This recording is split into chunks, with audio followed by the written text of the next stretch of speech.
Bonjour à tous et bienvenue dans ce nouvel épisode. Donc c'est sur la Croix glorieuse. Aujourd'hui, 14 septembre, dimanche, nous fêtons la Croix glorieuse. Donc c'est une fête que vraiment je découvre presque en même temps de vous, que j'ai découvert il y a quelques jours. Et j'aimerais vous partager ce que nous disent les pères de l'Église sur cette si belle fête, surtout sur la beauté, la puissance, le trésor qu'est la Sainte Croix de notre Seigneur Jésus-Christ. Voilà, on va lire ensemble une homélie de saint André de Crète, que j'ai lu avant cette fois-ci. Bon, je ne dis pas qu'en relisant le texte, je ne vais pas bafouiller ou quoi, mais je vais faire de mon mieux. Et les gars, vous n'êtes pas prêts pour, je pense, pour la puissance de ce texte-là. Franchement, je pense vraiment que ça peut nourrir pleinement votre foi.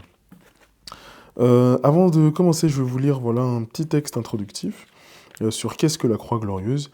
Et puis on va démarrer tout ça. J'espère vraiment que ça va vous plaire.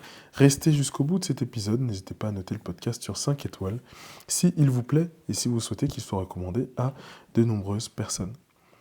Donc la croix glorieuse, c'est un jour de fête. En ce qui concerne le degré, vous savez, il y a plusieurs degrés en fait dans les événements chrétiens. Il y a mémoire, fête, solennité. Et là aujourd'hui, c'est une fête. C'est au lendemain de la dédicace de l'église de la résurrection, érigée à Jérusalem sur le tombeau du Christ en 335, que nous célébrons la croix glorieuse. La croix du Christ est le trophée de sa victoire pascale sur la mort. La tradition y voit aussi le signe du Fils de l'homme qui apparaîtra dans le ciel pour annoncer son retour. En Matthieu chapitre 24, verset 30. Homélie de saint André de Crète, la croix, gloire et exaltation du Christ. Nous célébrons la fête de la croix, de cette croix qui a chassé les ténèbres et ramené la lumière. Nous célébrons la fête de la croix et, avec le crucifié, nous sommes portés vers les hauteurs. Nous laissons sous nos pieds la terre et le péché pour obtenir les biens du ciel. Quelle grande chose que de posséder la croix, celui qui la possède possède un trésor.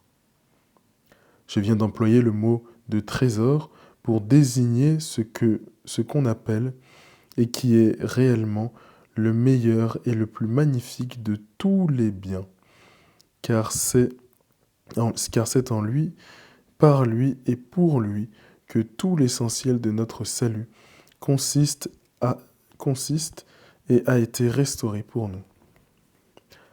En effet, s'il n'y avait pas eu la croix, le Christ n'aurait pas été crucifié, la vie n'aurait pas été clouée au gibet, et les sources de l'immortalité, le sang et l'eau qui purifient le monde, n'auraient pas jailli de son côté. Le document reconnaissant le péché n'aurait pas été déchiré. Nous n'aurions pas reçu la liberté, nous n'aurions pas profité de l'arbre de vie, le paradis ne serait pas ouvert. S'il n'y avait pas eu la croix, la mort n'aurait pas été terrassée, l'enfer n'aurait pas été dépouillé de ses armes. La croix est donc une chose grande et précieuse, grande parce qu'elle a produit de nombreux biens, et d'autant plus nombreux que les miracles et les souffrances du Christ ont triomphé davantage. C'est une chose précieuse parce que la croix est à la fois la souffrance et le trophée de Dieu. Elle est sa source parce que c'est sur elle qu'il est mort volontairement. Elle est son trophée parce que le diable y a été blessé et vaincu, et que la mort y a été vaincue avec lui.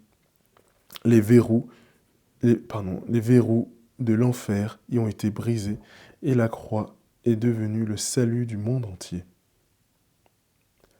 La croix est appelée la gloire du Christ et son exaltation. On voit en elle la coupe désirée, la récapitulation de tous les supplices que le Christ a endurés pour nous. Que la croix soit la gloire du Christ, écoute-le nous le dire lui-même. Donc, citation des textes bibliques. Maintenant, le Fils de l'homme a été glorifié, et Dieu a été glorifié en lui. Si Dieu a été glorifié en lui, Dieu en retour lui donnera sa propre gloire. Et encore, toi, Père, glorifie-moi de la gloire que j'avais auprès de toi avant le commencement du monde. Et encore, Père, glorifie ton nom. Alors du ciel vint une voix qui disait, je l'ai glorifié et je le glorifierai encore. Cela désignait la gloire qu'il devait obtenir sur la croix. Que la croix soit aussi l'exaltation du Christ, que la croix soit aussi l'exaltation du Christ, tu l'apprends lorsqu'il dit lui-même, quand j'aurai été élevé de terre, j'attirerai à moi tous les hommes. Tu vois, la croix est la gloire et l'exaltation du Christ.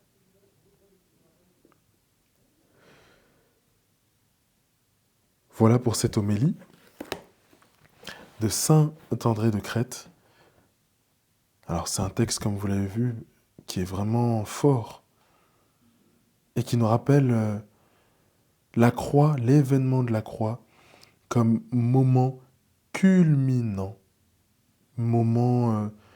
comme le moment le plus haut de notre foi. Tout réside là. Pas seulement dans le bois de la croix, mais vraiment, vraiment dans, vous savez, dans l'événement. Quand vous méditez, je l'espère, vous le ferez pendant ce carême, sur toute cette semaine sainte, à partir du jeudi saint, vous voyez vraiment la montée en puissance de cet événement, depuis le lavement des pieds à l'institution de la Sainte Eucharistie, où il y a déjà quelque chose de l'ordre de la croix, Jésus qui se donne lui-même dans ce pain et ce vin, la croix aussi à Gethsémani, puis la croix sur tout son chemin de croix, et enfin la crucifixion. C'est un événement très fort, et frères et sœurs, vraiment, écoutez ces paroles que je vais vous dire, et que j'ai moi-même reçues. C'est vraiment chaque dimanche est l'occasion pour nous d'assister comme témoin vraiment physique à cet événement.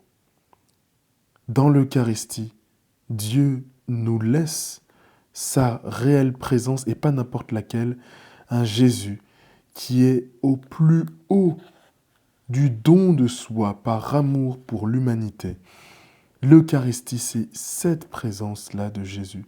C'est Jésus qui meurt pour nous à la croix par amour. C'est pas le fait que Jésus ait beaucoup souffert, c'est souffert qui nous sauve, c'est la quantité d'amour qu'il a fallu pour monter sur la croix et qu'il avait au moment de se donner pour le salut des hommes. Cette puissance, cette force, tout ça, il nous est donné d'en être témoins physiquement par la Sainte Eucharistie. Chaque Eucharistie, chaque messe à laquelle vous allez, où le prêtre consacre les hosties, c'est un moment où on ne revit pas, on ne recrée pas un autre événement. C'est cet événement-là qui s'est passé il y a 2000 ans et qui se vit tous les jours depuis lors dans la Sainte Seine. Cet événement revit et revit et revit et vit dans chaque Eucharistie. Prenons conscience de la puissance de l'Eucharistie, de la puissance de la présence réelle. Quand je dis Eucharistie, c'est l'hostie consacrée, c'est la scène, la sainte scène que Jésus nous laisse. C'est ce sacrement que Jésus nous laisse. Prenons conscience et vraiment allons à la messe, allons nous faire aimer par Jésus, allons nous faire aimer par lui. C'est à cet événement-là, à l'événement de la croix glorieuse, que nous assistons. Et c'est réel. Ce n'est pas symbolique, ce n'est pas fictif, c'est réel. Voilà, je ne vais pas m'étaler là-dessus, il y a des milliers de choses à dire sur la puissance de la croix, la beauté du don de soi. Mais voilà. Eh bien écoutez, demain nous fêterons, le 15 septembre, nous fêterons la fête de la bienheureuse, de Notre-Dame des Douleurs. Voilà, à demain. Et puis ce soir, nous prierons les complis comme d'habitude. À ce soir.